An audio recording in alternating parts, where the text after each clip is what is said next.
3월 19일 오늘 또 새벽에 자리를 깨우며 예배에 나오신 모든 성도님들을 환영합니다. 오늘 본문은 누가복음 19장 28절부터 48절까지입니다. 우리 함께 드라마 바이블로 보도록 하겠습니다. 예수께서 이 말씀을 하시고 예루살렘을 향하여 앞서서 가시더라. 감람원이라 불리는 산 쪽에 있는 벳바게와 베다니에 가까이 가셨을 때에 제자 중 둘을 보내시며 너희는 맞은편 마을로 가라. 그리로 들어가면 아직 아무도 타보지 않은 나귀 새끼가 매어 있는 것을 보리니 풀어 끌고 오라. 만일 누가 너희에게 어찌하여 푸느냐 묻거든 말하기를 주가 쓰시겠다 하라. 보내심을 받은 자들이 가서 그 말씀하신 대로 만난지라. 나귀 새끼를 풀 때에 그 임자들이 이르되 어찌하여 나귀 새끼를 푸느냐? 주께서 쓰시겠다. 그것을 예수께로 끌고 와서 자기들의 겉옷을 나귀 새끼 위에 걸쳐놓고 예수를 태우니 가실 때에 그들이 자기의 겉옷을 길에 펴더라. 이미 감람산 내리막길에 가까이 오심에 제자의 온 무리가 자기들이 본 바 모든 능한 일로 인하여 기뻐하며 큰 소리로 하나님을 찬양하여 찬송하리로다. 주의 이름으로 오시는 왕이여, 하늘에는 평화요 가장 높은 곳에는 영광이로다. 무리 중 어떤 바리새인들이 말하되 선생이여, 당신의 제자들을 책망하소서. 내가 너희에게 말하노니 만일 이 사람들이 침묵하면 돌들이 소리 지르리라. 가까이 오사 성을 보시고 우시며 이르시되 너도 오늘 평화에 관한 일을 알았더라면 좋을 뻔하였거니와 지금 내 눈에 숨겨졌도다. 날이 이를지라 내 원수들이 토둔을 쌓고 너를 둘러 사면으로 가두고 또 너와 및 그 가운데 있는 내 자식들을 땅에 메어치며 돌 하나도 돌 위에 남기지 아니하리니 이는 내가 보살핌 받는 날을 알지 못함을 인함이니라. 성전에 들어가사 장사하는 자들을 내쫓으시며 그들에게 이르시되 기록된 바 내 집은 기도하는 집이 되리라 하였거늘 너희는 강도의 소굴을 만들었도다. 예수께서 날마다 성전에서 가르치시니 대제사장들과 서기관들과 백성의 지도자들이 그를 죽이려고 꾀하되 백성이 다 그에게 귀를 기울여 들으므로 어찌할 방도를 찾지 못하였더라. 오늘 본문은 예수님께서 예루살렘에 입성하시면서 또한 성전을 청결, 깨끗게 하신 사건입니다. 오늘 성전에 들어가신 장면이 특별한 이유가 있습니다. 바로 예수님이 십자가에 달려 돌아가시기 전 마지막 입성이라는 의미가 있습니다. 그래서 평소에 들어가는 것과는 달리 예수님께서 예루살렘을 입성하시기 전에 친히 준비하시는 것이 28절부터 쭉 나와 있는데요. 28절에서 예수님께서 이 말씀을 하시고 예루살렘을 향하여 앞서서 가시더라. 자, 예루살렘을 향하여 앞서서 가십니다. 그리고 준비하는 게 있는데 그것이 무엇이냐면은 제자 둘을 보내어 아무도 타보지 않는 나귀, 그러니까 어린 나귀 새끼를 가지고 오라고 예수님은 명령하고 있습니다. 그게 30절입니다. 아무도 타보지 않은 나귀입니다. 이것은 구별된 나귀이죠. 아무도 타보지 않았고 또 아무도 짐을 싣지 않는 나귀, 구별된 나귀를 예수님께서는 끌고 오라라고 명령하십니다. 그리고 이것을 끌고 오라라고 하는 이유가 무엇이냐면은 바로 예수님께서 타고 들어가기 위함입니다. 나귀를 달고 온 제자들이 35절에서 그것을 예수께로 끌고 와서 자기들의 겉옷을 나귀 새끼 위에 걸쳐놓고 예수를 태웠다라고 이야기를 하고 있죠. 자, 예수님께서 예루살렘에 입성하실 때를 보면은요, 나귀 중에서도 나귀 새끼를 타고 들어가시는 이유, 바로 이것이 예수님의 그 자발적인 선택이 아니라 하나님께서 예언하신 그 구약의 예언을 성취하는 데에 의미가 있습니다.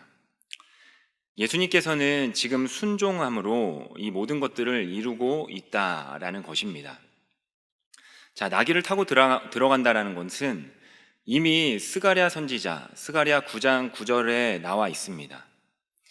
예수님께서 앞으로 오실 메시아, 진짜 왕은 작은 나귀, 어린 나귀 새끼를 타고 입성하실 것이다 라고 예언하였습니다.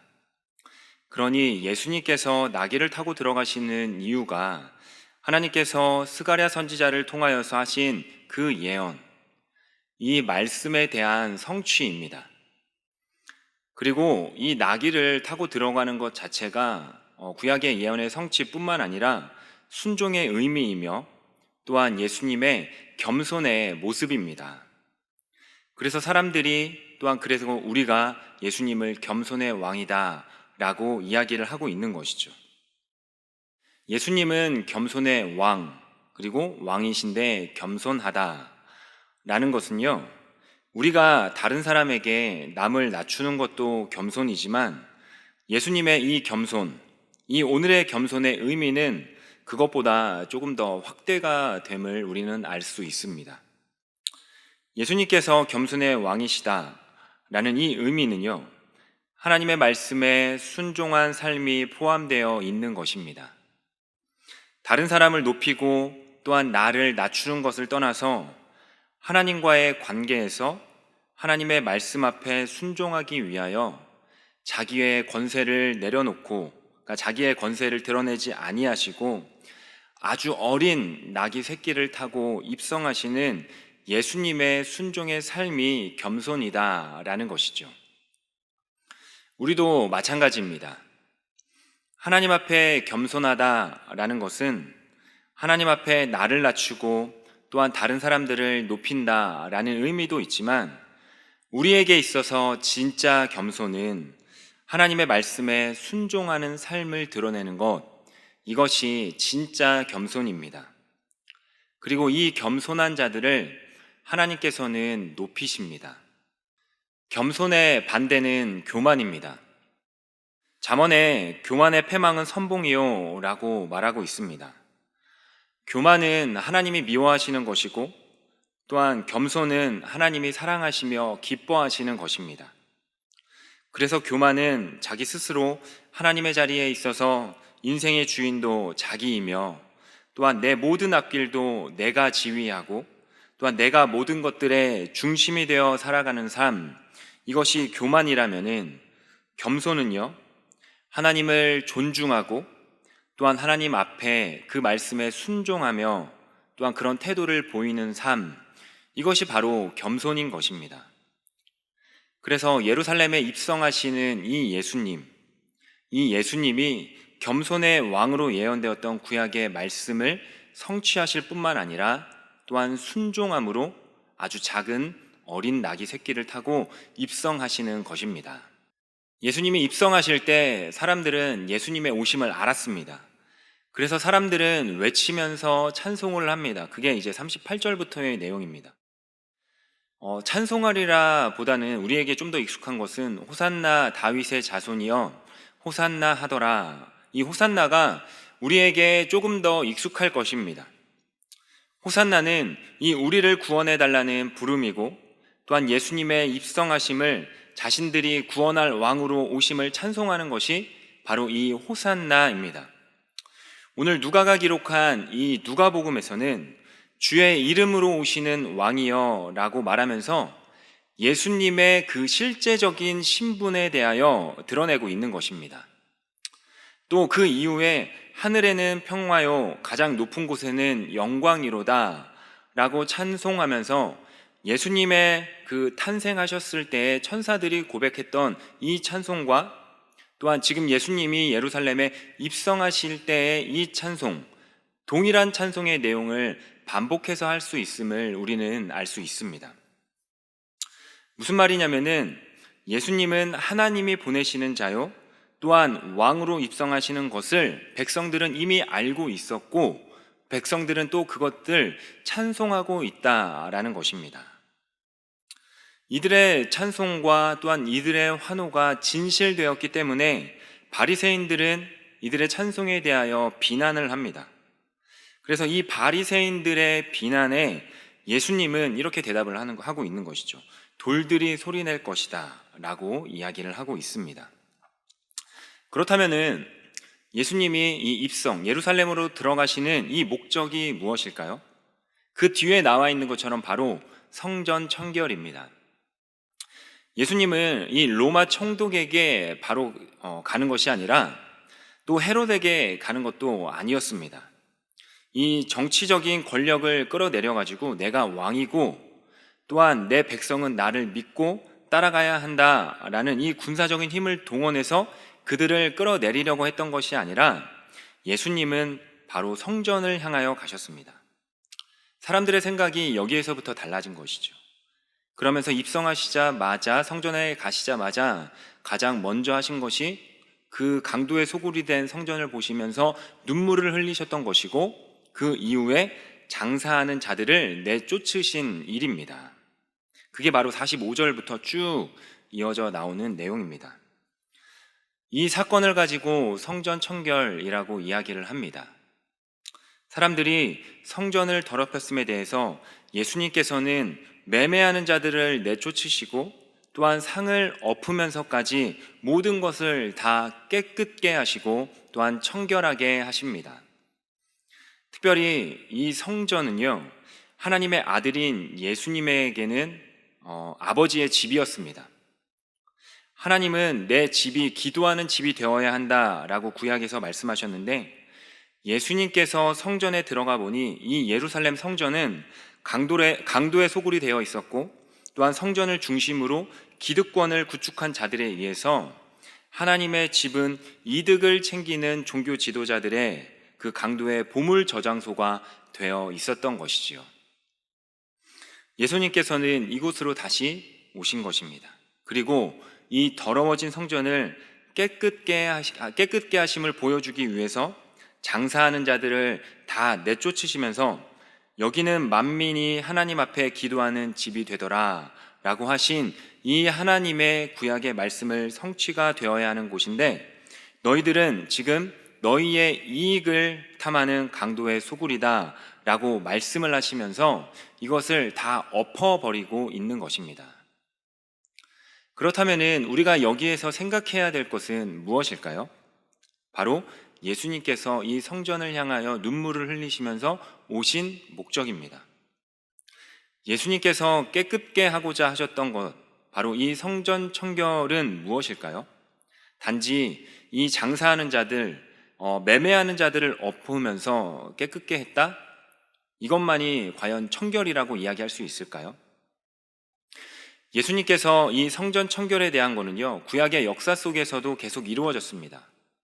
그리고 신약에 와서 예수님께서 완전히 이루신 장면은 바로 이 십자가에서 예수 그리스도가 죽으신 사건, 이것을 성취하신 것이죠. 오늘 우리는 이 성전 청결에 대한 말씀을 들었습니다. 그렇다면 우리가 내일부터 이 예배당을 깨끗하게 청소를 해야 된다, 이 말이 아닙니다. 하나님의 백성들은 그렇다면 어떻게 이 성전이 깨끗게 될 수 있을까? 열심히 기도함으로, 또한 아니면 열심히 봉사함으로, 아니면 열심히 말씀을 암송함으로 깨끗게 된다? 이것이 아닙니다. 우리가 깨끗게 되는 길은 바로 믿음입니다. 내가 착하게 산다고 되는 것이 아니라 우리가 깨끗게 되는 유일한 길은 참 성전이신 예수님이 우리를 대신하여서 십자가에 죽으시고 또한 부활하신 이 믿음만으로 우리는 깨끗게 될 수 있는 것입니다. 이것이 바로 우리에게 주신 예수님의 선물입니다. 그래서 예수님을 믿는 믿음으로써 우리의 이 성전이 깨끗해지기 때문에 오늘 우리에게 주님이 이야기하시고 있는 것이 무엇이냐면 바로 성전을 깨끗게 하기 위해 예수님이 예루살렘으로 들어가신 것이다 라는 것이죠. 예루살렘으로 들어가면서 성전을 깨끗게 하신 장면, 이 모습을 통해서 모든 사람이 하나님 앞에 아버지라 부르며 기도할 수 있는 기도의 집을 삼아주신 것입니다.